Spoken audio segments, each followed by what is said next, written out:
Welcome back to the part 9 of Plant Kingdom. So in my last video I have explained you about the male and female gametophyte of angiosperm. So as you all know that angiosperms are the flowering plant. The pollen grain and the ovule are developed in a specialized structure called flower. So my dear students, in angiosperm the seeds are enclosed by fruit. The angiosperms are exceptionally large group of plant occurring in a wide range of habitat.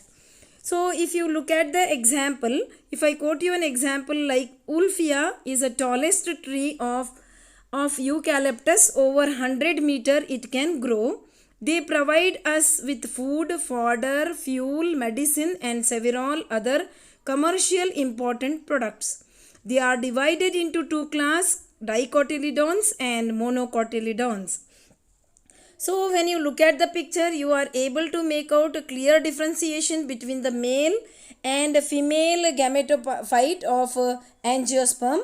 Why I am focusing you this is very important because angiosperms are going to show us double fertilization. So in this video, you are going to understand what exactly double fertilization means. As you all know that angiosperms are being classified as dicotyledons and monocotyledons. The dicotyledons are characterized by having two cotyledon in their seed, while the monocotyledons have only one.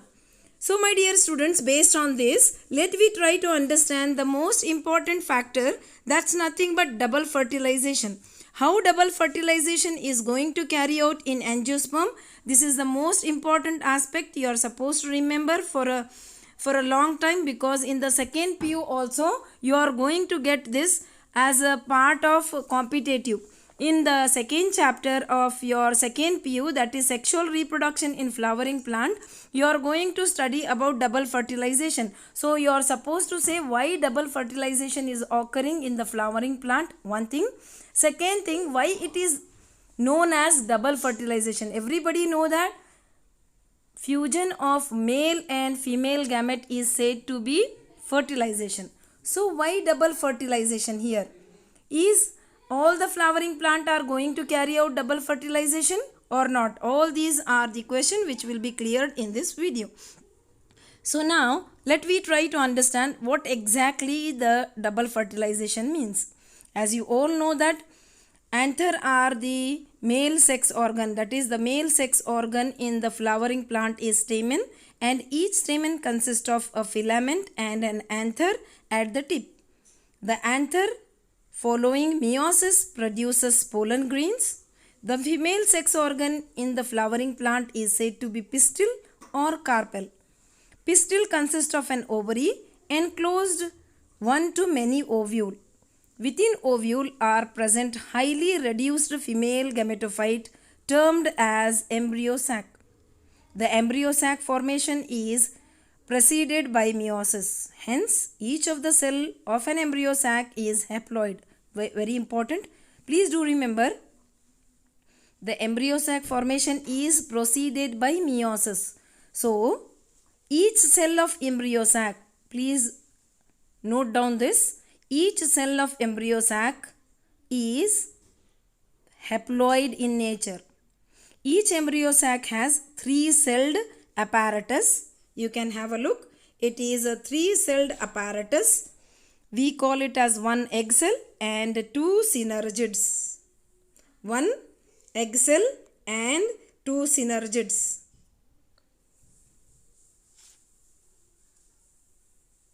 Three antipodal cells and two polar nuclei. This you should remember clearly. What does our embryo sac consist of? Each embryo sac has a three-celled egg apparatus, one egg cell and two synergid. Three antipodal cells and two polar nuclei. The polar nuclei eventually fuse to produce a diploid secondary nucleus. So the polar nuclei is going to fuse to produce a diploid secondary nuclei.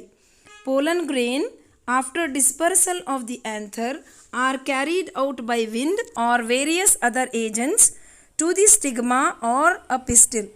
This is termed as pollination. So your stamens has to be enter into the pistil. So to carry out the pollination, you need an agent. We call that agent as a wind. So the pollen tube enters the embryo sac where two male gametes are discharged. See, now you will be understanding what exactly this is double fertilization. The pollen tube enter the embryo sac.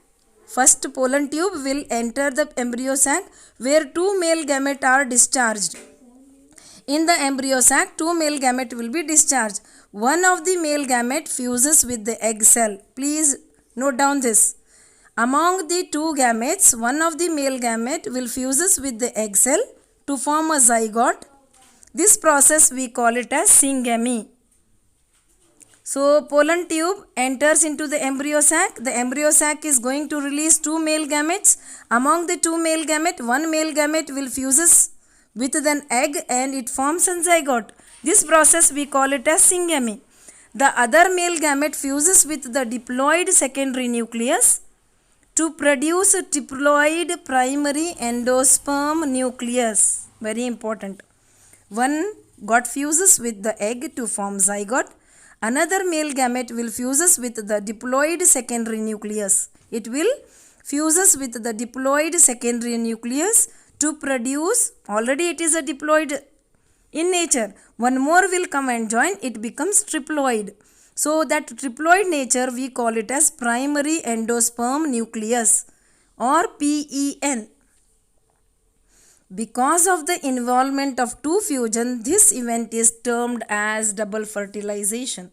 So my dear students, in angiosperm you are going to see this double fertilization process, an event unique to angiosperm. The zygote, now the first one, the male gamete fuses with the egg, forms zygote. The zygote develops into embryo, okay, and the primary endosperm nucleus develop into endiosperm. Please do remember, after the double fertilization, the zygote develop into embryo. Now the PEN, that's nothing but primary endosperm nucleus, it is going to develop into endosperm, which provide nourishment to the developing embryo. Okay, PEN is going to provide the nourishment to the developing embryo. The synergids and the antipodal degenerate after the fertilization. During these events, now please do remember this one, ovule develops into seed. Ovule is going to develop into seed and the ovaries are develop into fruit.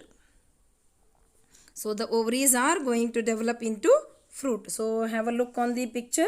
You can see the polar nucleus, synergid and an egg cell.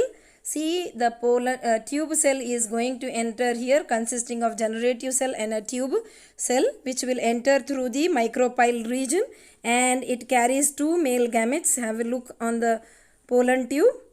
It is going to fuse with one with the egg cell and then with the polar nucleus. Already polar nucleus are diploid in nature, so it forms a triploid. Have a look in this. Okay, I hope you will understand this by this one. Okay, so this is known as double fertilization because two times fertilization is going to carry two male gamete as it is being released by the embryo sac. So one will be fusing with the egg, another will be fused with the diploid secondary nucleus present in the embryo sac. So in this way, angiosperms are going to show you the double fertilization. So the next question which can fall under theory is difference between dicotyledon and monocotyledon. As I said you, angiosperms are divided into two classes, dicotyledons and monocotyledons. So dicotyledon means two cotyledon are present in the embryo. If you consider for the monocotyledon, single cotyledon is present.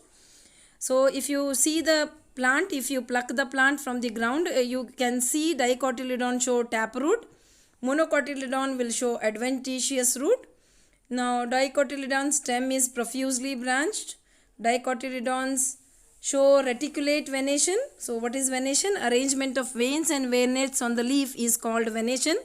I hope you know, it is there in your classes like 8th, 9th, 10th, venation is nothing but arrangement of veins and veinlets on the leaf is called venation. So dicotyledon plants always show you reticulate. If you consider for the monocotyledon, it is opposite, that is parallel. So flower shows tetramerous or pentamerous symmetry. Flower shows trimerous symmetry. Vascular bundles is conjoined.